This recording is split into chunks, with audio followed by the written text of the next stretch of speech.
When you think of the color black, you probably picture a sleek tuxedo, a mysterious knight, or perhaps the ultimate symbol of sophistication. It's everywhere, from high-fashion runways to the depths of space. Black exudes power, elegance, and an undeniable coolness that no other shade can quite capture. But what if I told you that the very color you think you know has a shadowy secret life, a bizarre history, and isn't even truly a color at all? Prepare to unravel the darker side of black, because your perception is about to get a serious upgrade. Let's start with a mind-bending truth. Technically, black isn't a color at all. Mind blown, right? In the realm of physics, a color is defined by a specific wavelength of light. But black is actually the absence of light. It's what happens when an object absorbs every single wavelength on the visible spectrum, reflecting nothing back to your eyes. So, when you see black, you're not seeing a color, you're witnessing the complete absorption of all light. But if it's not a color, why do we perceive it as one? Your brain is a master of interpretation. Our eyes and brains process the lack of reflected light and categorize it as a distinct visual experience. It's like a visual shorthand for nothing there. This fundamental concept completely reframes how you look at every black object you encounter. Think about the profound duality of black in our culture. It's the undisputed monarch of mourning, a somber cloak for sorrow and loss. In many Western cultures, black has been the traditional color of funerals and grieving for centuries. This tradition gained immense popularity in the Victorian era, largely due to the formidable influence of Queen Victoria herself. After the death of her beloved husband Prince Albert in 1861, she famously wore black for the remaining 40 years of her life, setting a global standard for formal mourning attire. Before this, Romans wore a simple dark wool toga, during periods of mourning. Yet, this same absence of light somehow embodies the pinnacle of sophistication and elegance. How can one color hold such opposing meanings? Black tie attire instantly signals formality and grandeur. A black tie affair is a dress code synonymous with high-class events, demanding sleek black tuxedos for men and exquisite black evening gowns for women. It's the go-to choice for red carpet events and state dinners, a silent declaration of importance. This tradition dates back to the late 19th century, evolving from informal dinner jackets worn by men like Edward II, who favored comfort over stiff tailcoats at private gatherings. And then there's the legendary little black dress, or LBDO. This humble garment is more than just a piece of clothing, it's a cultural icon, a wardrobe staple that has defied fleeting fashion trends for nearly a century. Credited to the revolutionary French designer Coco Chanel, the LBD made its splash in American magazine in 1926, famously described Chanel's simple, straight-line, calf-length black croupy de chine dress as Chanel's Ford, predicting it would become a sort of uniform for all women of taste. They were absolutely right. Think of Audrey Hepburn's iconic Givenchy LBD in 1960. It perfectly epitomizes timeless chic. But black's influence isn't limited to fashion or somber rituals. It stretches into the very fabric of the cosmos. When you hear black hole, you picture an abyss, right? These are regions of space-time where gravity is so overwhelmingly strong that nothing, not even light, can escape their pull. Pioneering astrophysicists like Stephen Hawking devoted their lives to understanding these cosmic mysteries. The term black hole was popularized in the mid-20th century, describing an object so dense that it effectively swallows light, making it truly black against the starry canvas. It's the ultimate natural phenomenon of light absorption. On a slightly less terrifying but equally impactful note, consider the madness of Black Friday. This isn't just any shopping day, it's an annual retail phenomenon in the United States, infamous for its deep discounts and the literal frenzied crowds storming stores. The term Black Friday originated in Philadelphia during the 1960s, used by police to describe the heavy pedestrian and vehicular traffic that occurred on the day after Thanksgiving. Later, retailers repurposed the term, suggesting it was the day their accounts finally moved into the black, meaning from losses to profits. It's a day of chaos, driven by the symbolic turning point of black ink on a ledger. Historically, black has been a harbinger of doom. The Black Death was a devastating bubonic plague pandemic that ravaged Europe in the 14th century, wiping out an estimated 75 to 200 million people. The very name evokes the grim reality of its impact, a period of profound darkness and despair. The psychological impact was immense, leading to widespread artistic expressions like the depicting death leading everyone regardless of their status. And then there are the superstitions. Black cats, for instance.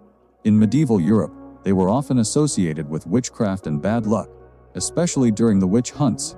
If a black cat crossed your path, it was considered an ominous sign. However, in other cultures, like ancient Egypt or modern-day Japan and the UK, black cats are actually symbols of good fortune and prosperity. It's a fascinating example of how cultural perception completely flips the script on a single symbol. Beyond superstitions, black carries strong political and ideological weight. The black flag, with its stark simplicity, has been used throughout history to symbolize anarchy, piracy, and protest. The skull and crossbones, or Jolly Roger, on a black flag was a chilling message from pirates that no quarter would be given. Later, anarchist movements adopted the plain black flag to represent a rejection of all established states and systems, standing for the absolute absence of authority. In stark contrast, achieving a black belt in martial arts like judo or karate signifies the absolute highest level of skill, discipline, and expertise. This is not about absence, but about mastery. The concept originated in Japan with Jigoro Kano, the founder of judo, who started awarding colored belts in the early 20th century. A black belt isn't just a physical achievement, it's a philosophical journey, symbolizing a deep understanding of the art form, the ultimate culmination of dedication. Of course, not all black things are about honor. The black market, for example, refers to illegal trade in goods or services, operating entirely outside the legal framework and government regulation. This shadowy realm thrives on illicit activities, from smuggling contraband to trading endangered species, often fueled by demand that cannot be met legally. It's a hidden economy, draped in the symbolic black of secrecy and illegality. And what about a blackout? It's not just a fashion statement, but a sudden, widespread loss of electrical power, plunging entire cities into literal darkness. These events can cause immense disruption, inconvenience, and even danger. Think of the 2003 Northeast blackout that affected 55 million people across 8 U.S. states and parts of Canada. Or the infamous 1977 New York City blackout, which led to widespread looting and vandalism, revealing a darker side of urban life. Now, here's a paradox: the black box that every airplane carries. It's crucial for accident investigations, storing flight data and cockpit voice recordings. But here's the twist: it's actually bright orange. Why call it black then? The term emerged in the early days of aviation, when these devices were often housed in black cases. The inventor, Australian scientist David Warren, developed the first prototype in the 1950s. The bright orange color was adopted specifically to make them easier to locate amidst wreckage, a practical decision born from the harsh realities of disaster. Yet the old black box name stuck, a linguistic relic of its dark origins.